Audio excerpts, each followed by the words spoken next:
नमस्कार दोस्तों, मार्केट की बात करते हैं, शेयर बाजार की बात करते हैं। नमस्कार दोस्तों, कैनरा बैंक लिमिटेड की बात करते हैं। Q4 के नतीजे आने थे 6/5/2022 को, तो अपडेट आ गया है बैंक की तरफ से और डिविडेंड का भी अनाउंसमेंट हुआ है। और स्टॉक प्राइस की बात करते हैं तो देखिए 213 में है, जो 52 वीक हाई है 272 रुपया 80 पैसा है। अब ट्रेंड में स्टॉक है, बट ये कि मार्केट में अभी फिलहाल गिरावट है और जो आरबीआई ने इंटरेस्ट रेट बढ़ाए हैं तो उसके वजह से मार्केट एक तरह से गिर रहा है, दबाव है इस वक्त और नीचे की तरफ कारोबार कर रहा है। तो ये कैनरा बैंक का स्टॉक भी नीचे की तरफ आया है। तो इसके Q4 के नतीजे देखते हैं और कितना डिविडेंड दिया है शेयर होल्डर्स को उसकी बात करते हैं। नेट प्रॉफिट कितना आया है Q4 में, नेट प्रॉफिट कितना हुआ है कैनरा बैंक लिमिटेड को Q4 ऑफ 22 में, टोटल इनकम कितना हुआ है उसको चेक करते हैं और इम्पोर्टेंट पॉइंट ग्रॉस एनपीएज और नेट एनपीएज में कितनी कमी आई है उसको चेक कर लेते हैं। और अर्निंग पर शेयर क्या रहा है Q4 में। Q4 FY 22 Q4 2022 के नंबर्स को चेक करते हैं। कैनरा बैंक के स्टैंडअलोन फाइनेंशियल रिजल्ट है ये, और 31/3/2022 के क्वार्टर में इंटरेस्ट अर्न हुआ है 17,861 करोड़ का, 17,861 करोड़ का है। एक साल पहले 16,337 करोड़ का था और Q3 में 17,700 करोड़। तो देखिए क्वार्टर एंड क्वार्टर के हिसाब से भी बड़ा है। सालाना देखते तो इंटरेस्ट अर्न बढ़ के आया दोस्तों, तो बढ़ोतरी हुई है इंटरेस्ट अर्न में।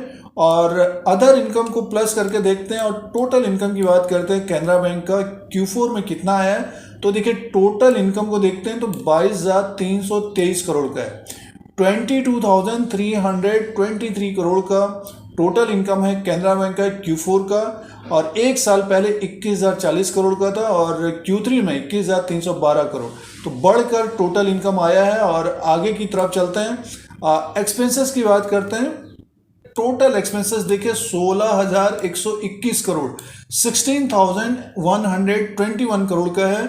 और टोटल इनकम जो है 22,323 करोड़ का है। तो बैंक को प्रॉफिट है। ऑपरेटिंग प्रॉफिट की बात करते हैं तो 6,201 करोड़ का है, साल भर पहले 5,220 करोड़ का था और Q3 में 5,802 करोड़ का था दोस्तों। जैसे प्रॉफिट की बात करते हैं, नेट प्रॉफिट कैनरा बैंक का 1,666 करोड़ का दोस्तों, 1,666 करोड़ का नेट प्रॉफिट आया है कैनरा बैंक को। साल भर पहले 1,010 करोड़ का था, तो सालाना तो जबरदस्त उछाल आया है। और Q3 में 1,502 करोड़ का था, तो तिमाही दर तिमाही के हिसाब से भी कैनरा बैंक का प्रॉफिट बढ़ा है। आगे की तरफ चलते हैं, एनपीएच की बात करते हैं तो ग्रॉस एनपीएच की बात करते हैं तो देखिए परसेंटेज में 7.51% का है इस क्वार्टर में Q4 में, और साल भर पहले देखिए 8.93% का है और Q3 में 7.80% का है दोस्तों। तो देखिए ग्रॉस एनपीएज में कमी आई है कैनरा बैंक का। और नेट एनपीएज की बात करते हैं तो देखिए नेट एनपीएज है 2.65 का है इस क्वार्टर में, साल भर पहले 3.82% का था और Q3 में 2.86%। तो देखिए इस क्वार्टर में ग्रॉस एनपीएज में कमी आई है और नेट एनपीएज में भी कमी आई है। ग्रॉस एनपीएज है 7.51% और नेट एनपीएज है 2.65%। तो एसेट क्वालिटी में भी सुधार आया है। अर्निंग पर शेयर की बात करते हैं तो देखिए अर्निंग पर शेयर है कैनरा बैंक का 9.18 का है इस क्वार्टर में Q4 में, और साल भर पहले 6.14 का था और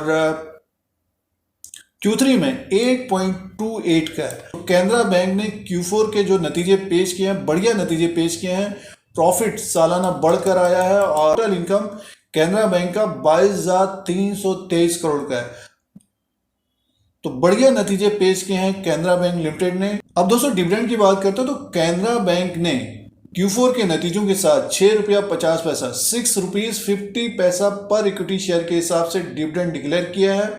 dividend of 6 rupees 50 paisa per equity share, 65% of face value of 10 rupees is to the shareholders for the year 2021-20। आने वाले दिनों में शेयर होल्डर्स को 6 रुपया 50 पैसा पर इक्विटी शेयर के हिसाब से डिविडेंड मिलेगा। सपोज किसी के पास 100 शेयर्स हैं तो 6 रुपया 50 पैसा इंटू कर लीजिए, वो डिविडेंड रिकॉर्ड डेट के अनुसार मिलेगा दोस्तों।